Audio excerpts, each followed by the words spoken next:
ভোটের ঠিক আগে আগে রাজধানী সহ দেশের বিভিন্ন দর্জির দোকানে সেনাবাহিনীর পোশাকের আদলে পোশাক তৈরি হচ্ছে, সেনা পোশাক নকল।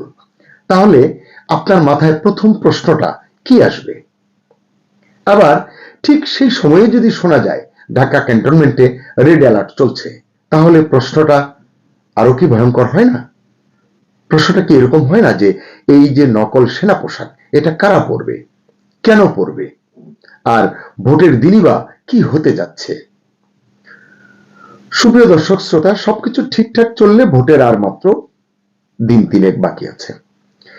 এই সময় হঠাৎ করে ঢাকা সেনানিবাসে রেড অ্যালার্ট কেন? সত্যি কি রেড অ্যালার্ট জারি করা হয়েছে?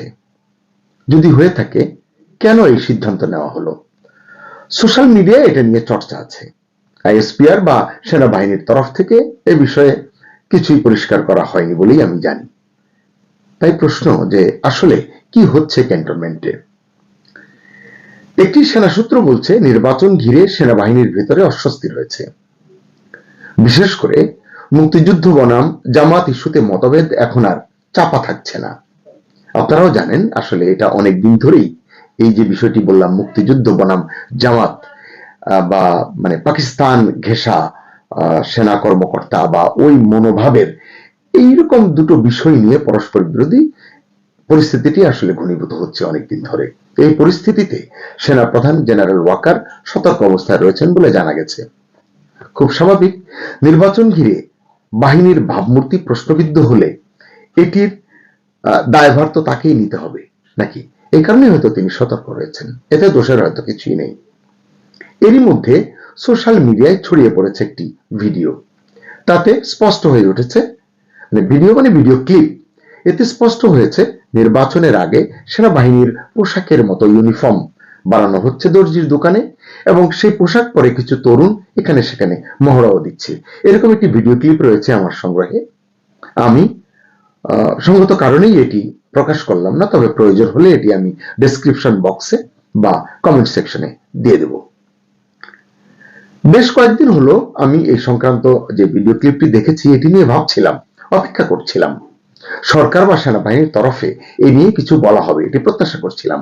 কিন্তু না, সরকারিভাবে এই পোশাকগুলো কার জন্য, আদৌ সত্যি কিনা, হচ্ছে কিনা, কেন দর্জির দোকানে এভাবে তৈরি হচ্ছে, তার কোনো ব্যাখ্যা পাওয়া যায়নি, অন্তত আমি দেখিনি। কিন্তু অভিযোগের ভাষ্য তো ভয়াবহ।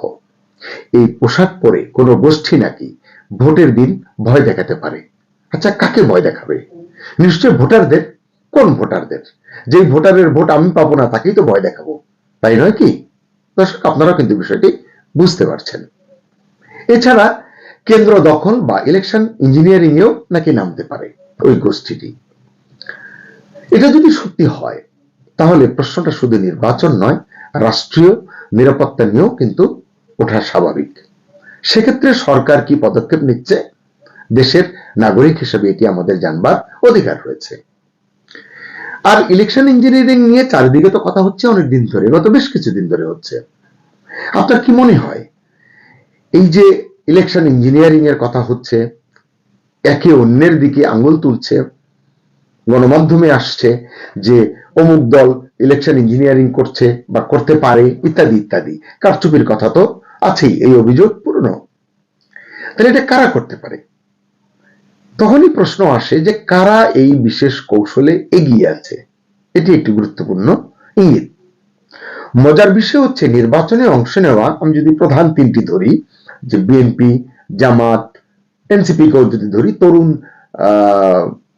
নেতা হিসাবে এবং প্রধান উপদেষ্টা ইউনূসের অত্যন্ত পছন্দের দল হিসেবে এই দলের তরুণ নেতাদের প্রতি তার যে স্নেহ, এইসব বিবেচনা করি, কিন্তু এই তিনটিকে আমি বিবেচনায় আনলাম আজকের আলোচনার জন্য।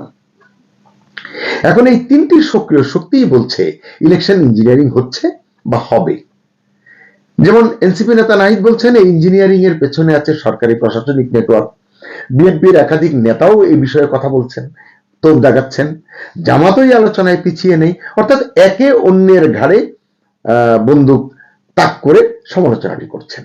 তবে রাজনীতির বিশ্লেষকরা বলছেন ইলেকশন ইঞ্জিনিয়ারিং প্রশ্নে জামাতের দিকেই নাকি অনেকে অভিযোগের আঙুল তুলছেন। কারণ কি? তারা বলছেন বর্তমান প্রশাসনে জামাতের শক্ত অবস্থান রয়েছে, এটি আমরা অনেকেই জানি। এছাড়া জামাতের অর্থনৈতিক সক্ষমতার বিষয়টিও সর্বজন বিদিত। তারা আসলে পরিকল্পিতভাবে কাজ করতে পারে, করছে ইতিমধ্যে। এখন পর্যন্ত যেটি দেখা গেছে, নির্বাচনকে ঘিরে অত্যন্ত কৌশলী পদক্ষেপে জামায়াতে ইসলামী এগিয়ে চলেছে, যে কারণে তারা নিজেদেরকে ক্ষমতার দাবিদার করে তুলতে পেরেছে। আন্তর্জাতিক মহলে নিজেদের গ্রহণযোগ্যতার বিষয়টি তারা মোটামুটি প্রতিষ্ঠিত করতে পেরেছে। কূটনৈতিক মহলে, বিশেষ করে যুক্তরাষ্ট্র মোড়ল যারা, বিশ্ব মোড়ল, তাদের কাছেও তাদের এক ধরনের গ্রহণযোগ্যতা তৈরি করেছে বলে একটি প্রচারণা কিন্তু স্টাবলিশড হয়েছে। এটি কতটা সত্যি ভেতরের ঘটনা কিন্তু আপনি আমি কেউ সেভাবে বলতে পারবো না, কিন্তু আওয়াজ, বয়ান এটি কিন্তু তৈরি হয়েছে। এছাড়া মাঠ প্রশাসনে উল্লেখযোগ্য সংখ্যক ডিসি, এসপি এরা যে জামাত ঘেঁষা বা জামাতের সদস্য বা জামাতের প্রতি তারা অনুরক্ত, এটা কিন্তু অনেকেই আমরা আলাপ আলোচনা করি। সত্য মিথ্যা হচ্ছে অন্য বিষয়। পাশাপাশি প্রশাসনে জামাত ঘেঁষা কর্মকর্তাদের উপস্থিতি, এটিও খুব আলোচনার বিষয়। এই সবাই মিলে এই যে ইলেকশন ইঞ্জিনিয়ারিং প্রশ্নে জামাতকে আসলে অভিযোগের কেন্দ্রে তুলে এনেছে বা অভিযোগের কেন্দ্রে রাখছে। সত্য মিথ্যার কথা তো হলো পরীক্ষা নিরীক্ষা শেষে বলা যাবে, তদন্ত শেষে বলা যাবে, কিন্তু আলোচনাটি এখন এরকমই। এমনকি আপনারা এটিও শুনেছেন বিভিন্ন, বিশেষ করে সোশ্যাল মিডিয়ায়, সেনা প্রধানের জামাত ঘনিষ্ঠতার কথাও অনেকে আলোচনায় টেনে আনেন। অন্যদিকে বিএনপি বলছে দল হিসেবে তারা ব্যাপক জনপ্রিয়, এই জনপ্রিয়তার জোয়ারেই বা জোরেই তারা আগামী নির্বাচন জিততে চলেছে, তাই ইলেকশন ইঞ্জিনিয়ারিং এ নামার তাদের কোনো প্রয়োজন নেই। এটা তো আসলে বাতকা বাত, আসলে ভেতরের খবর তো আমরা কেউ জানি না। তবে এই আলোচনার মধ্যেও প্রধান উপদেষ্টা ইউনূস এবং সেনা প্রধান জেনারেল ওয়াকার, এই দুজনের সমীকরণটাও কিন্তু একটু আলোচনা করা যেতে পারে বা আলোচনা করা দরকার। পর্যবেক্ষক মহল একটি কথা গুরুত্ব দিয়ে বলছেন, তা হলো প্রধান উপদেষ্টা ইউনূস বিএনপি বা জামাতের মধ্যে কোন দলকে ক্ষমতায় নিয়ে যেতে চান সেটা এই মুহূর্তে সবচেয়ে গুরুত্বপূর্ণ। মানে ভয়াবহ বিষয় নয় কি, নির্বাচনে ভোট কে কত পাবে তার ভিত্তিতে সরকারে যাওয়ার বিষয় আছে। কেন এটি মোহাম্মদ ইউনূসকে তাক করা হচ্ছে, তাকে কেন টার্গেটে আনা হচ্ছে? যাই হোক, এরপর আছে মার্কিন যুক্তরাষ্ট্রের ভূ রাজনৈতিক হিসাব নিকাশ, মানে বাংলাদেশকে নিয়ে।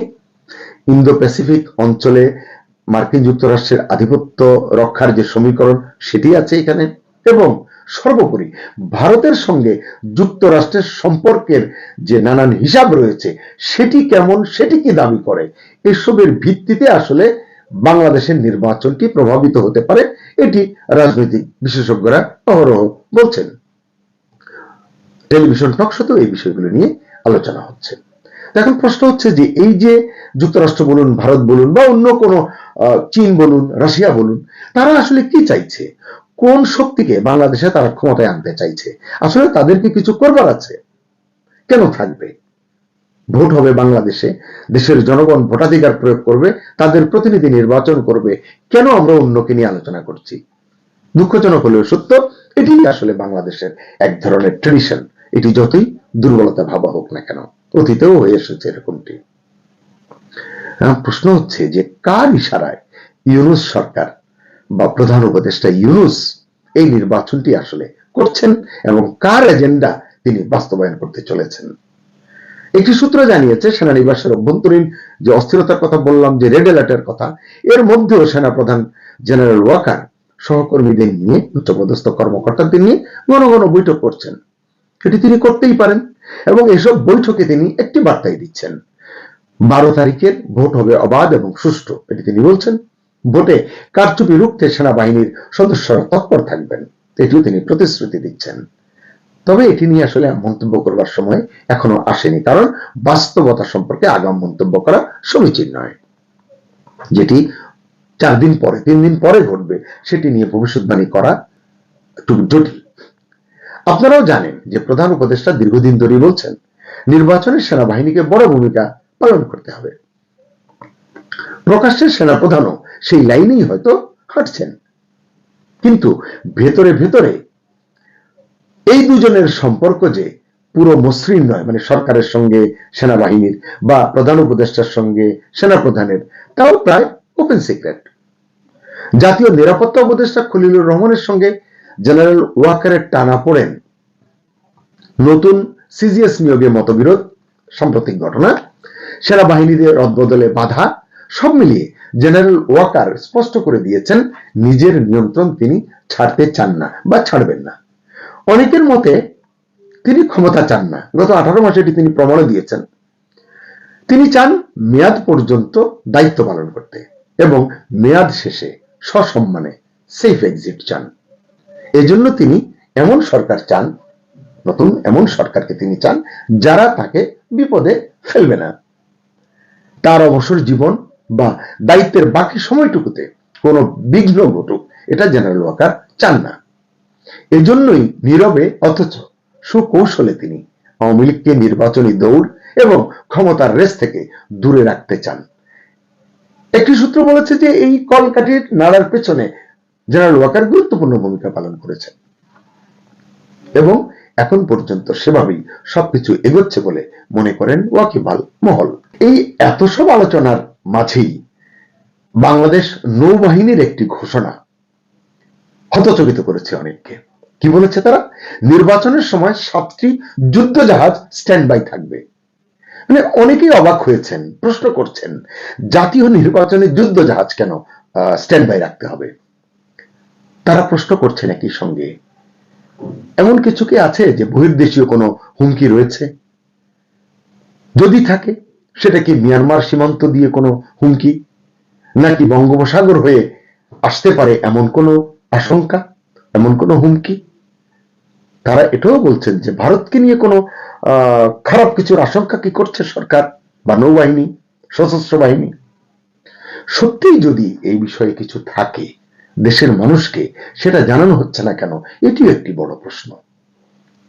তবে এই যে এত প্রশ্নের মানে আসলে পরিষ্কার কোনো উত্তর কেউ দিচ্ছে না, এই কারণেই জটিলতাগুলো বাড়ছে, গুজব গুঞ্জন সৃষ্টি হচ্ছে। তবে আমি বলতে পারি যে সব প্রশ্নের কেন্দ্রে একটি বিষয় কিন্তু আছে, 12 তারিখের ভোট কি সত্যিই অবাধ এবং সুষ্ঠু হবে, নাকি দর্জির দোকানের তৈরি সেনা পোশাক, নকল সেনা পোশাক, প্রধান উপদেষ্টা এবং সেনা প্রধানের মধ্যকার মতদ্বৈততা যদি থেকে থাকে, যেটি শোনা যায়, এটি গুজব কিনা আমরা জানি না, ক্যান্টনমেন্টে রেড অ্যালার্ট সত্যি যদি রেড অ্যালার্ট জারি করা হয়ে থাকে, এবং যে অদৃশ্য ইলেকশন ইঞ্জিনিয়ারিং এর কথা এতক্ষণ বললাম, যেটি আলোচনা চলছে বিভিন্ন ডায়াসপোরাতে, এই সবকিছু মিলিয়ে কি অপেক্ষা করছে আগামী 12 ফেব্রুয়ারি? আমরা কি আসলে একটি সুষ্ঠু গ্রহণযোগ্য নির্বাচন পাবো 12 তারিখে, নাকি আমরা আবারও মুখোমুখি হব আরো একটি নিখুঁতভাবে ম্যানেজড নির্বাচনের, যেটি আসলে জাতির আকাঙ্ক্ষার পরিপন্থী? সুপ্রিয় দর্শক শ্রোতা, আপনি বলুন, দর্জির দোকানে তৈরি হওয়া নকল সেনা পোশাক কারা পরবে? ভোটের সঙ্গে এর কি সম্পর্ক এবং ভোটের দিন আসলে কি ঘটতে যাচ্ছে? আপনার মতামত জানান কমেন্টে। ভালো থাকুন সবাই। আল্লাহ।